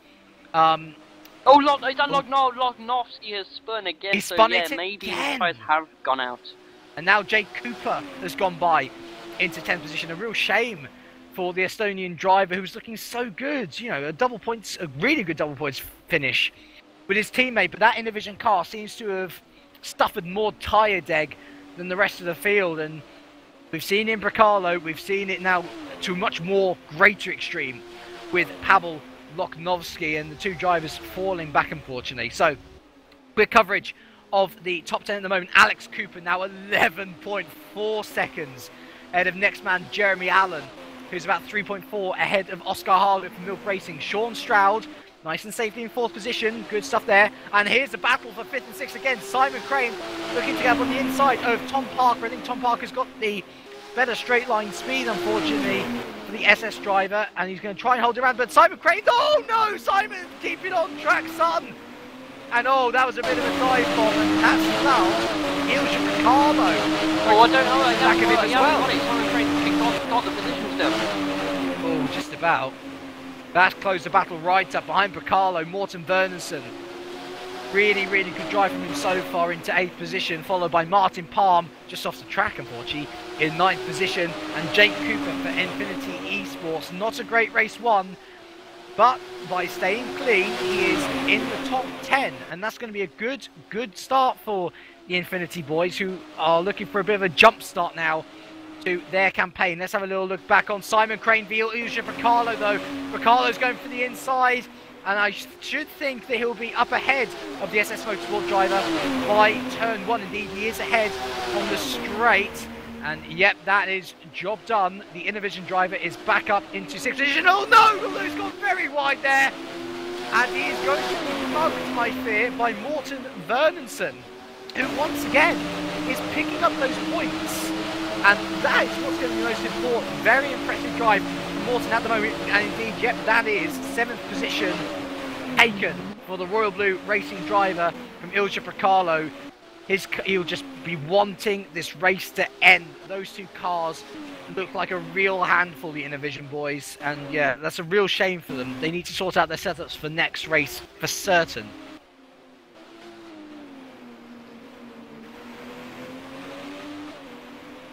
So, with 2 laps to go, Alex Cooper has Alex Cooper ran away with it since about 10, 11 laps ago, and he got past Simon Crane for the lead into turn 1, I think it was.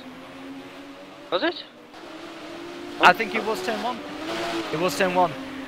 And he's now coming up to, poor old Mac, leading the race from pole and pulling over now to let the race leader through. Right on the back of Crane now into the penultimate 2 turns. Oh, is he? He's going to go for the move on the inside. Oh my goodness, he's going to go for it. I think he might get this actually. Or he's going to back out if he's backed out a bit cleverly. But Crane's run wide. No, he hasn't. No, Simon Crane's gone wide.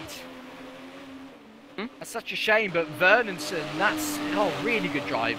Really, really good drive, but that's a poor exit actually, as I say that, out to the final corner, and Simon Crane's right up alongside me. He's going to be looking to get the turn 1 move in, but Morten Verneson keeping his line, and oh my goodness me, I think he was possibly tapped there. Well held to maintain 7th position. I don't think there was any contact, but he has got a very good run now onto turn 2. This is Crane I'm talking about. Right, yeah. Verneson ran so wide that he lost a lot of momentum. This is also Riccardo watching closely as ever, and this battle is very interesting. But and actually, if this continues, then maybe Palm could get involved and maybe take a position in this final lap. Possible if someone makes a mistake. We've seen Bracalo make mistakes before. I'm just keeping an eye on Alex Cooper. Let's have a little look at Alex Cooper. Sorry. That's Hardwick has caught up on Allen. Oh, he certainly has. Sorry. Let's have a little look. Sorry, quickly at Alex Cooper. He's just about to win the race as he enters the final corner now, and well, terrible first race, brilliant second race. Alex Cooper for Midnight Motorsport takes the win But let's quickly go back to the battle between second and third. Oscar Hardwick right on the back of Jeremy Allen. I said he wouldn't be contending for a podium position. Wrong! And oh, he's got it! Oh no, he had his contact. Oh no! No! That is... Oh, what a terrible end. He put that elite sportsmanship though. He made a mistake and then he let Allen have second place. So no problems there. Sean Stroud takes fourth position. Tom Parker's going to get fifth. Yeah, fifth. Ahead of Bernison. Great drive from Frayne has a very good race there in seventh position. Ricardo eighth, and that was Palm ninth. And coming home now is Jake Cooper for Infinity. Great job from him. Pavel Oknowski manages to wrestle the car home in 11th. That's Miles Dixon coming home in 12th. We saw Glenn Guest retire earlier. The other Civic driver doing well to hold off Jordan Weeks. Goban Keeney comes home 14th, and Dale Carrick for Drake Racing. Oh my goodness me, there was another bit of carnage there in the background. Dale Carrick takes it from Jamil Misu, who's just in the back of him, and that was Ben Warren, I think, who crashed it at the last bit. But yeah, there we go, another full action-packed race, and one that saw absolute domination from Mr. Alex for Midnight, but once again, contrasting fortunes all the way up and down the field. Alex Cooper may have won, but his teammate Ryan Gilmore retired. And we can actually go through the other retirements. Glenn Guest, Scott Sovic, Roy Schroten, Ehab Abbas, all were lost somewhere on the journey through that race. And well, goodness me, if this was the first round, I'm not sure I'm going to be surviving the next 9 rounds. That was absolutely epic. Yes, it was, and Oscar Hardwick is going to be in the lead for the championship now after those 2 podiums. Great performances there. Shame about the contact with Alan on the final lap, but at least he let him actually go through and take second place, which was fair play to Oscar. You know, at least he let the result be what it should have been, I guess.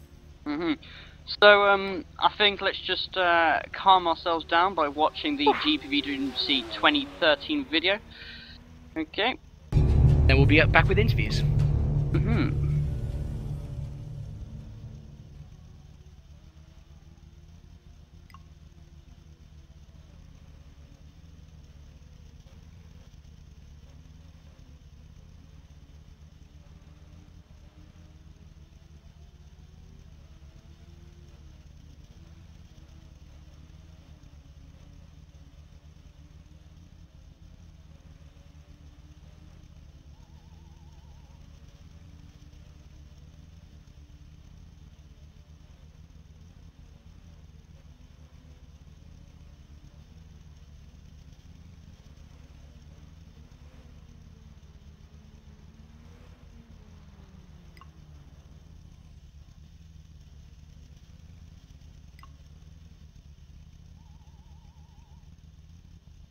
What an Oscar, by the way. Right, so we are back, and we have 2 men to interview. And I think we should rightly start with the championship leader, Mr. Oscar Hardwick.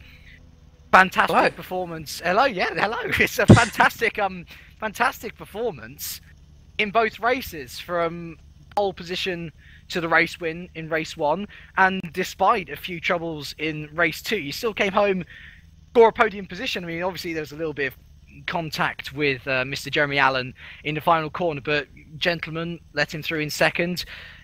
Just describe how it feels to be championship leader. New feeling for me. It's not happened before, so very, very excited. And like you say, race 1 was just about as good as it could have gone. I got a bit unsighted at the start with Sean, who seems to be a bit of a boss getting this thing off the line, and I managed to get back through, and that was all well and good.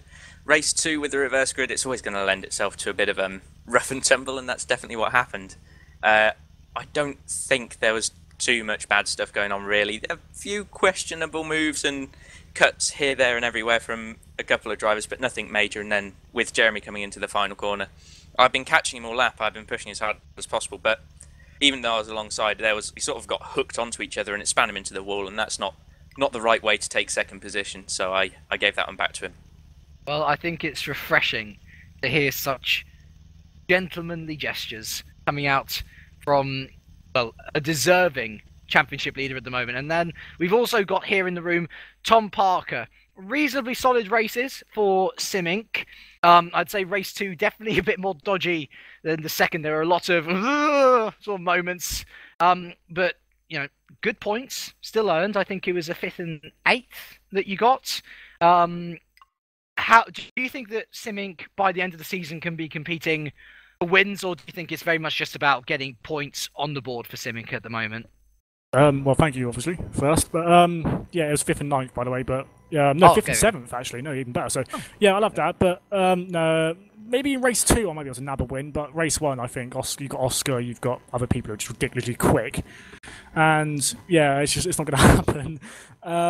But yeah, there was some questionable race 2, especially from one prick. But what do you know? Well, I mean, you're going to have to Well, what can you mean? It's Porsche racing. I mean, I know I made a few mistakes. Oscar actually only saw apologise to you for lap 1. No, that was all right. I ended up on an apex and you didn't expect me to be there, but I'd sort of thought, this will be a cheeky, clever move, and that didn't work out particularly well. Yeah, sorry, but yeah, 5th and 7th. But yeah, as pointed to the board, Roy had a bit of a had a bit of a mare. Yeah. It's not his fault. His key got disconnection, but I think he thinks the podium was possible, but I can't complain with 5th and 7th, especially after such a crap qualifying where I ended up spinning. Absolutely, and as we talk about qualifying stuff, we actually have here the race 2 winner to finish off our interviews, Mr. Alex Cooper. So, shall we ignore the one incident between you and your teammate and just go on to how lovely your race 2 win was? You won by 11 seconds, so you've clearly got the pace. It's a shame for Ryan Gilmore, but do you think that you two get your consistency nailed and start, challenging for both the Constructors and the Drivers' Championship in the future? Judging by today, I think so, yeah. I don't know what happened in the first race. I was going down to turn 2 and just felt a whack on my side and went spinning, but race 2 was pretty good. Got the lead after a few laps and just cruised to the end, really. Was that an easy win? The first 5 laps were quite hard, getting through the people in front, but after I got the lead, it was pretty easy. You heard it here first. Once he gets in front, it's easy for Alex Cooper. I do have to wonder, though, will it be as easy for you in the Hungaroring? Is that a track that suits your style of racing, or do you think it's going to be much harder to get some good points on the board there? I like the track, but I think Oscar's quick as well, so it'd be hard to beat him, but I don't see why we can't be up there for podiums. There you go. You heard it here first. Oscar Hardwick leads the WSS Championship here at the end of round 1 in Austria. Myself and Bradley, well, we'll be back here in 2 weeks at the Hungaroring, which promises to bring much more exciting action. But to tune in tomorrow, we have the second round of the World GT once again here at Austria. We're not done with this track yet. And so it's a goodbye from Bradley. And it's goodbye from James. It's a goodbye from me. We shall see you in 2 weeks. Goodbye for now.